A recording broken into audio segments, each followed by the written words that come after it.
Hey, Pretty Girl Club. Have you ever wondered why Black YouTube gets so mad when the women who benefit from isms talk about our privileges? Well, you're going to find out today because I caught an unambiguous woman red handed admitting that she feels ostracized and invisible when dark skinned exoticals acknowledge their differences between them and unambiguous Black women.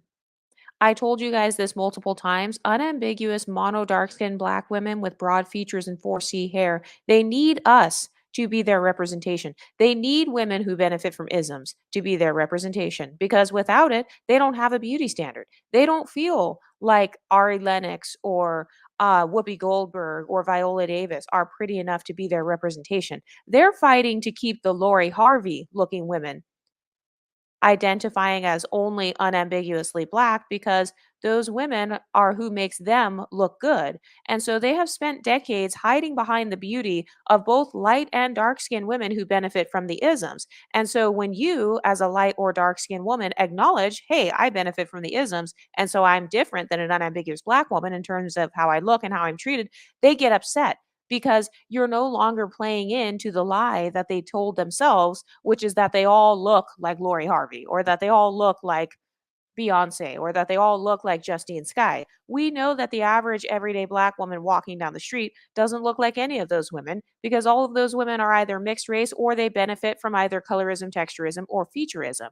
And so now that exoticals are choosing to no longer play into the lie, now that we are choosing to no longer pretend to be unambiguous dark skinned Black women with broad features and 4C hair, now that we're not pretending to have identities that we don't have, people are trying so hard to fight and bully us tooth and nail to get us back in the Black community. And that's because they need to hide behind us. Unambiguous Black women with broad features and 4C hair, a lot of them have a fear of being seen. A lot of them have the fear of being exposed. And so they would rather try to point out all of your Black features while ignoring your non Black or ambiguous features because they want to approximate their phenotype to yours. That's the only place that they have left in terms of self esteem.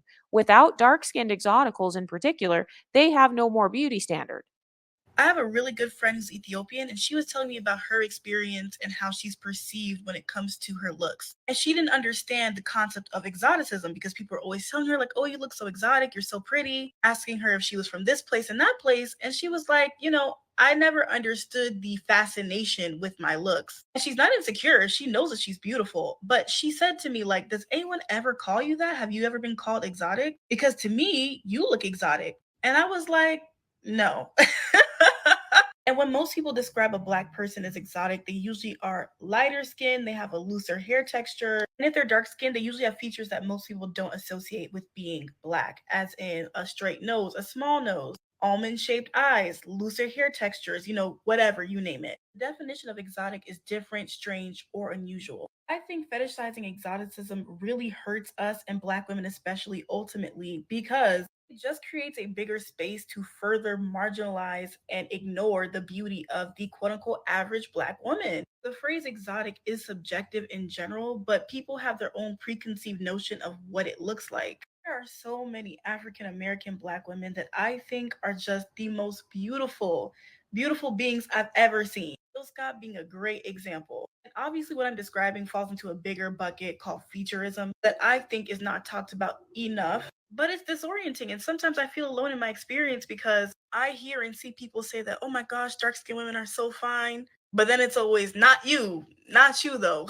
And that's because I don't fit into the exotic mold that a lot of people have for dark skinned women. I think a lot of people have a lot of work to do to decolonize their idea of what beauty is. I think the average Black woman is just so gorgeous and beautiful. And yeah, I think we have a long way to go when it comes to representation in media for Black women who just look Black. That's it. That's how Sue sees it. Okay, so notice how the first thing she said was that featureism further marginalizes unambiguous Black women. So what marginalizes unambiguous Black women is the unambiguous Black women themselves pretending like they benefit from featureism or texturism when they clearly look like Whoopi Goldberg. So if you look like Whoopi Goldberg, but you think Whoopi Goldberg is ugly, pretending like you look like Justine Skye or Ryan Destiny, that's not going to make you feel more beautiful. And this is what I mean when I say that unambiguous black women, they didn't listen to Chrissy when Chrissy said that pretty privilege does not trickle down. It doesn't trickle down if you don't actually look like the woman that everyone is saying is beautiful. And I've noticed that Chrissy is now backtracking on her talking points, and now she wants to pretend like light skinned black women and dark skinned black women and mixed race women and multi generationally mixed women. She's trying to pretend like all of us look exactly the same and have the same experiences when we don't.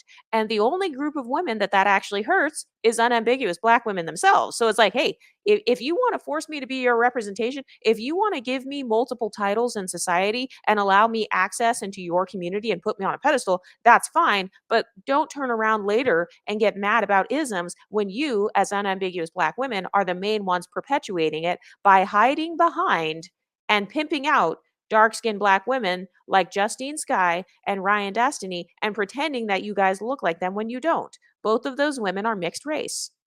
Ethiopian women are world renowned for their features that are different than West African women. Most unambiguous African American women have West African kind of broader facial features. So it's funny how when it's a dark skinned black woman, they want to pretend like they don't know what black features look like. But suddenly, if it's a light skinned black woman, you can point out every black feature on her face when you're trying to approximate yourself to her. Then suddenly you know all about black noses and black lips and black jaw lines and coarse hair textures, and you know exactly what that is. But then when you're comparing yourself to an Ethiopian woman like Sinead Gide, then suddenly you want to pretend, oh no, I look like her. No, your skin tone looks like hers, and that's it. Your face does not. And so notice how this woman says that it further marginalizes her. So that's actually a scarcity mindset and hierarchy thinking because she's admitting, hey, people acknowledging your beauty makes me feel isolated. People complimenting your beauty as an Ethiopian woman, that makes me feel like I'm not beautiful. And she even said further along in the video, she said, they always say dark skinned women are beautiful, but never me. Okay, so that sounds like it's her own internalized issue because she thought that clout chasing by approximating herself to Ethiopian women or women who have different features than hers, she thought that that would gain her some pretty privilege or some clout. And it didn't.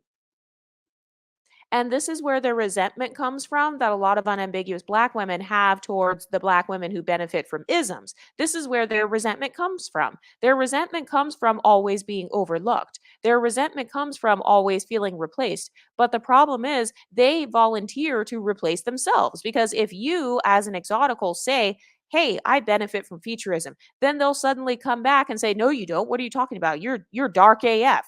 And then they'll start trying to point out all of your black features while ignoring your ambiguous features.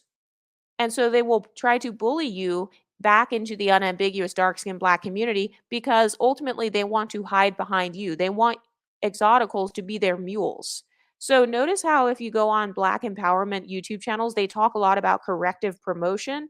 Their idea of corrective promotion is riding the coattails of the black women who benefit from isms. That's their idea of corrective promotion. It's riding the coattails of the women who benefit from isms and then simultaneously bullying those women and making those women their mules to kind of promote them. They want the exoticals to be their PR team. They want the exoticals to be their representation and to talk about their plight because they feel like more people will listen to a light-skinned woman versus a dark-skinned woman, or they feel like more people will listen to a beautiful woman who benefits from featureism versus a dark-skinned unambiguous black woman. But then it never works out because they still don't solve that internalized feeling of being invisible. And so this is another reason why a lot of unambiguous mono dark skinned black women struggle with imposter syndrome because they have upheld this beauty standard of dark skinned women with keen features and looser hair, and they wake up every morning not having those features. And so this is why you'll see them doing all this contouring or putting on all of these loose textured wigs and weaves and trying to approximate themselves to these Ethiopian women and then failing at it. So a lot of unambiguous black women are frustrated with their own beauty. They're frustrated with their own natural beauty because they haven't embraced it. Because they don't even love their own beauty enough to set a beauty standard for themselves that actually looks like them. And like I said, now with the rise of the exotical space, they're trying to backtrack and pretend like the exoticals are being divisive when for thousands of years we have been benefiting from colorism, texturism, or featureism. So they're upset because we are finally speaking for ourselves. They're upset because they've been talking about these ethereal preferences or these ethereal exoticals, and they've been kind of mystifying us. There's so much mystique around exoticals. Has anyone noticed that? We get the celebrity treatment whenever you are on the pedestal. You get the celebrity treatment, you get the Beyonce treatment. So they've created all of these conspiracies about exoticals and what it's like to be a preference and how we really feel and how we really think. And then, as soon as us exoticals decide to come out and speak for ourselves and say, hey, you know what? I do benefit from colorism and this is my experience. Or, hey, I do benefit from texturism and here's my experience. Now, suddenly they want to get mad because they're saying that it further marginalizes them. But notice how they don't say it's marginalizing them when they want to hide behind you and make you into their representation and try to use Justine Skye and Ryan Destiny to prove the beauty of dark skinned women. They don't say that they're being marginalized then. So do you see the situational ethics? It's only marginalization when the pretty girl actually can speak for herself. It's only marginalization when the pretty girl actually gets to identify herself. You're only marginalized when you no longer identify with the insecure, unambiguous, mono dark skinned black woman, like the one in this video. Because she talked about feeling marginalized and isolated, but she didn't even say exactly what it was that was marginalizing her. Her Ethiopian friend getting a compliment, that is not marginalization. So a lot of these women, they don't even look up the words in the dictionary. Marginalizing someone is not if you compliment their friend. Nobody owes you a compliment. So just because somebody complimented your friend, that doesn't mean they're being racist against you. And then she goes on to say that the dark skin beauty standard is never her specifically. Like it's never her exact features and her exact phenotype. And it's like, okay, well, the reason why you never meet the beauty standard in front of others is because you're begging others to be your representation. You guys are constantly begging the exoticals to represent you. You're constantly begging or even trying to bully the exoticals into getting back into the unambiguous dark skinned black community and being your face. You wanted us to be the face of your community. You wanted to hide behind us because you didn't believe that you or other women who look like you were beautiful enough to be your representation. So anytime unambiguous black women see a pretty woman who has black ancestry who benefits from an ism, they're going to fight tooth and nail to keep you only identifying as unambiguously black. And the reason they do that is because later on, if they encounter racist, colorist, texturist people, then they can pull up your picture and say, no, black women are beautiful. See, look at this black woman. Look at Lori Harvey. And they know damn well they look nothing like Lori Harvey. They'll be like, look at this woman. Look at Melissa Ford. Look at Beyonce. Look at Creole women. And they know damn well they don't look anything like those women. Oh, look at Ethiopian women. And they know that they don't have those features. But they hide behind exoticals and women who benefit from isms because a lot of unambiguous black women's deepest fear is experiencing colorism, texturism, and featureism. So a lot of them have a lot of trauma in that area. And so, in order to prevent colorist, texturist, and featurist from making fun of their facial features, they would rather put the exoticals at the forefront because they figure, oh, you're an exotical, so you can handle people making fun of your black features because you don't have that many black features anyway. You don't have that many quote unquote unambiguous features anyway. You're just dark skinned. All you have is the dark skin. Everything else about you looks ambiguous, Ethiopian women. So you can handle the scrutiny. I, as the unambiguous mono dark skinned black woman with broad features and 4C hair, there's nothing ambiguous about me. So I can't handle the level of scrutiny that is required for me to be a beauty standard. What a lot of unambiguous women don't realize is that when you're famous or when you're put on a pedestal or when you're the pretty girl, you get treated like a celebrity. So I've talked about this. Be sure to check out my video on how pretty girls get treated like a celebrity. We also talk about it in the Patreon as well. So be sure to join the Patreon. But pretty women get treated like celebrities. So a part of fame is criticism. A part of fame is people conspiring against you or people doing smear campaigns against you or starting rumors or picking apart your features or accusing you of plastic surgeries, accusing you of not being naturally beautiful. A lot of unambiguous mono dark skinned black women cannot handle that. They can't handle scrutiny. They can't handle people picking apart their appearance. They'll get offended. All it takes is one colorist comment and her self esteem will be gone. All it takes is one racist comment and her whole self esteem will be collapsed because a lot of Black women's biggest fear is experiencing the isms. And so sometimes when they're trying to humble exoticals, they will actually try to be racist against you. They'll actually try to be colorist, texturist, futurist, or anti-black against mixed people because they're hoping that you have the same racism PTSD that they have. They hope you have the same colorism PTSD that they have. So they're hoping to trigger that PTSD. That's why they will say things like, well, you're just a regular brown skinned Black woman. They're hoping that you have brown skin PTSD. And I mean, I'm kind of making up terms as I go, but they're hoping that you have brown skin PTSD, dark skin PTSD, blackness PTSD, or I don't know. They're hoping that you have some sort of traumas connected to your Black features. So that's why when it's a light skinned woman, suddenly they know what all the Black features look like. Suddenly they will point out your 4C hair and call it nappy because they're hoping that you have texturism PTSD. They're hoping they can latch on to that insecurity and that you'll feel that inferiority complex. Why do they want you to feel an inferiority complex? Because it makes you more relatable to them, because they have a lot of inferiority complexes, according to themselves. According to themselves, they have experienced a lot of misogynoir, colorism, texturism, and featureism in society by both Black people and white people. So this, I'm just basing it off of their talking points. So, on the one hand, they will bully you into only representing unambiguous Blackness. But then, when you do, and when white people can see the difference, as they can, they can see the difference. That's why they complimented the Ethiopian woman and they didn't compliment her because people have eyes. That's why. So, they can see the difference. So, she has spent her life, this woman on the screen, she has spent her life being disingenuous, trying to convince herself that she looks like an Ethiopian woman when in reality, society as a whole on an international scale sees the difference, and that's why they're complimenting the beauty of the Ethiopian woman because the Ethiopian woman has the features that are promoted in the media as being beautiful for dark-skinned women. So do you see how bad it gets when you lie to yourself? Do you see how bad it gets when you don't create a beauty standard for yourself that actually looks like yourself?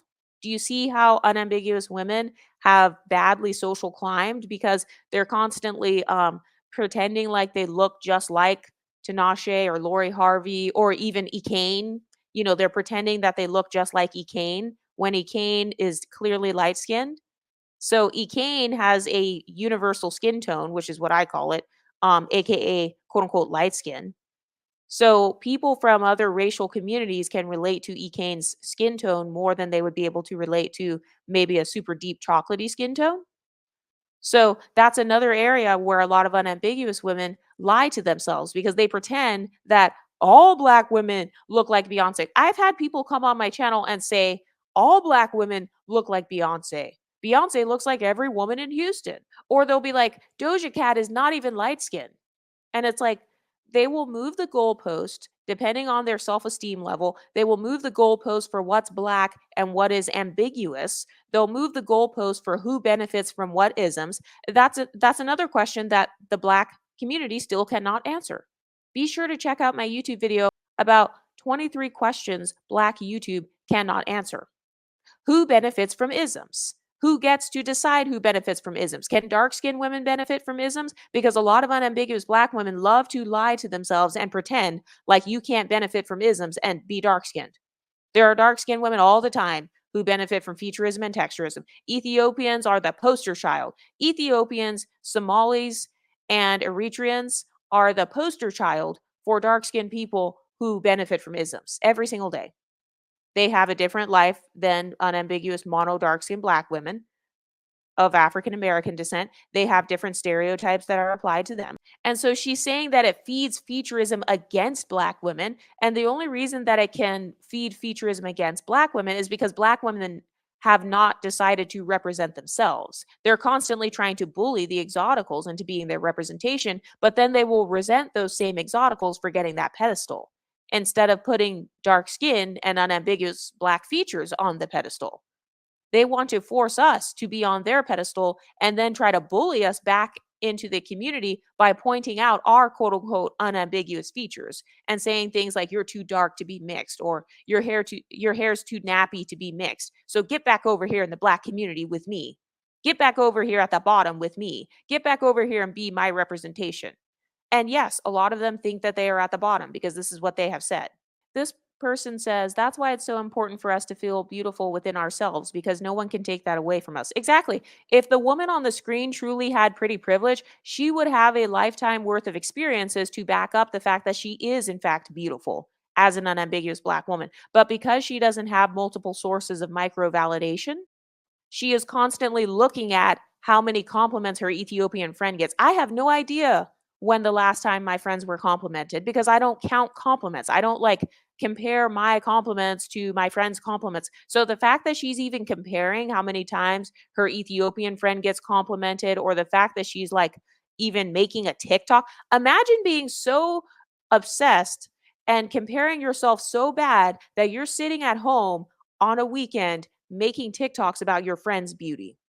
See, this is exactly what I'm talking about. If you're an exotical, that's what I mean when I say when you're the pretty girl, people put you on a high pedestal because people will be constantly speculating about your beauty. They'll be making TikToks about your beauty and complaining about how you got the compliments and they didn't. They'll be pulling up screenshots or images or pictures of you trying to zoom into your face. They'll be making fake dating profiles. I did an episode about an unambiguous Black woman who made a fake dating profile of her exotical friend.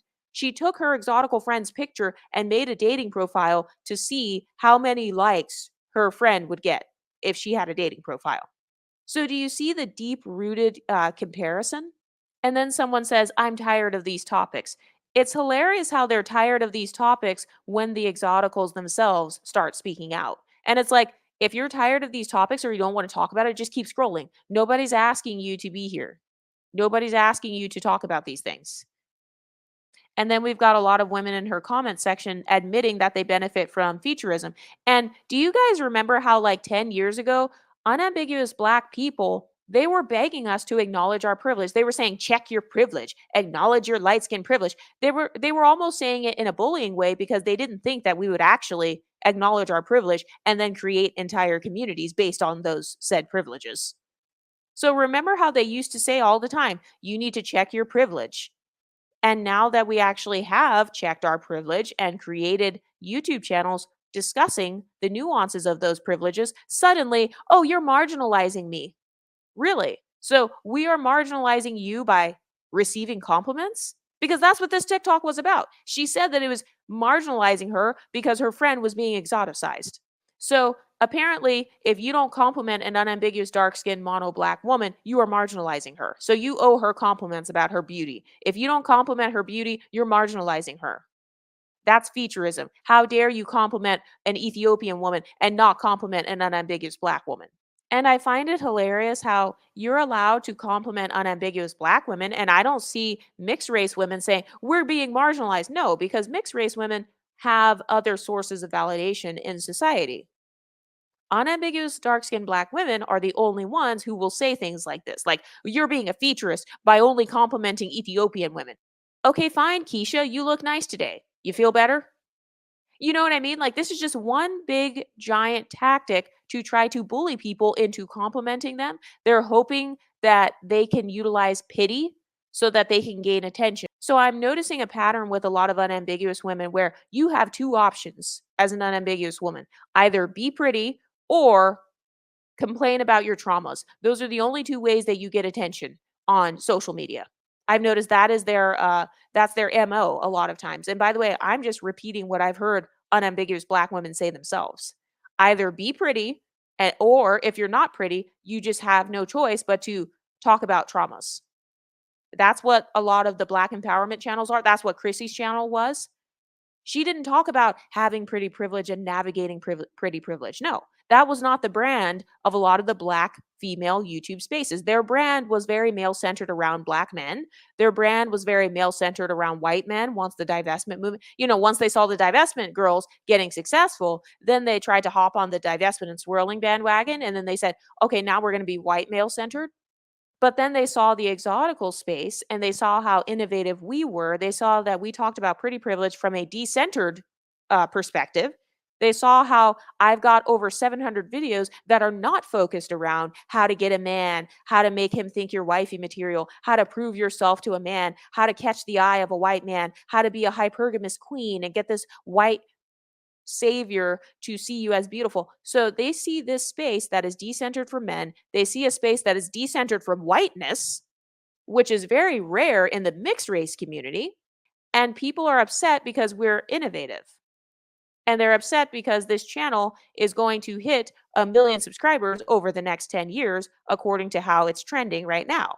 And so now all of a sudden they want to cry colorism, texturism, and featureism when they themselves are the colorist, texturists, and featurists. They are replacing themselves. They replace their own hair textures with the hair textures of other women. They replace their own facial features with the facial features of other women.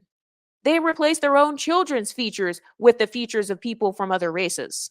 So it's like if you had access to an Ethiopian man that wanted to have babies with you, you would have babies with him in a second because you would think that your children will be beautiful or have quote unquote good hair and have quote unquote pretty features.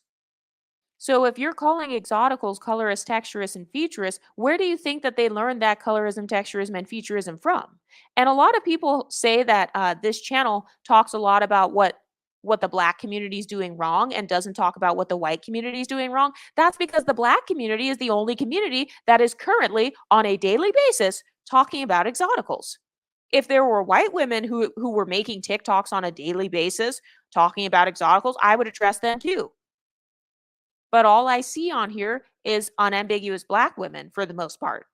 And also, this channel talks about things that most people are afraid to talk about. Everybody's afraid of unambiguous black women because you guys are the ultimate victims. You guys have said yourself that you're at the bottom, you're the least protected and the least whatever. You guys have that anti-black quote by what's the Muslim guy's name? I don't know if it was Malcolm X, but I strongly disagree with Malcolm X on that quote. So you guys have this inferiority complex. And so because of that, people are afraid to hold you accountable. And so what makes my channel special and what makes this space special is that we're not afraid to respond to unambiguous black women. And honestly, even that term holding you accountable, I don't even consider myself to be holding black women accountable because you really can't do that. You can't really hold an adult accountable. You really can't. I've noticed most of the time when people say, I'm holding you accountable, what they really mean is they're just shaming you. But what this channel does is it draws attention to the plight and the differences about exoticals because people have tried to lie and pretend like all of us are the exact same. So you guys have held up the one drop rule for so long. You guys have tried to pretend like featureism and texturism don't exist. And all this channel does is draw attention to the fact that, hey, featureism and texturism exists. Let's talk about it. So if that is marginalizing you, sounds like a personal problem to me. But we've got lots of Ethiopian women in the comments admitting that they get exoticized because being viewed as exotic, it just means you look different from what someone is used to. You look different from the average person within that community. So we all know that the majority of black women have darker skin, fuller features, and kinkier hair. So anything outside of that is going to be exoticized, which is why we have a space called Exoticals. I didn't call it Biracials United. I didn't call it Mixed Race United. I didn't call it Creoles United. I didn't call it Lightskins United. We took the word that you guys were using, exotic or exoticized or exoticism or exotical, we took those words back. And this space is for all of the different levels of black women who benefit from the isms. But what do you ladies think? Let me know in the comment section and I'll talk to you next time. Stay pretty, ladies.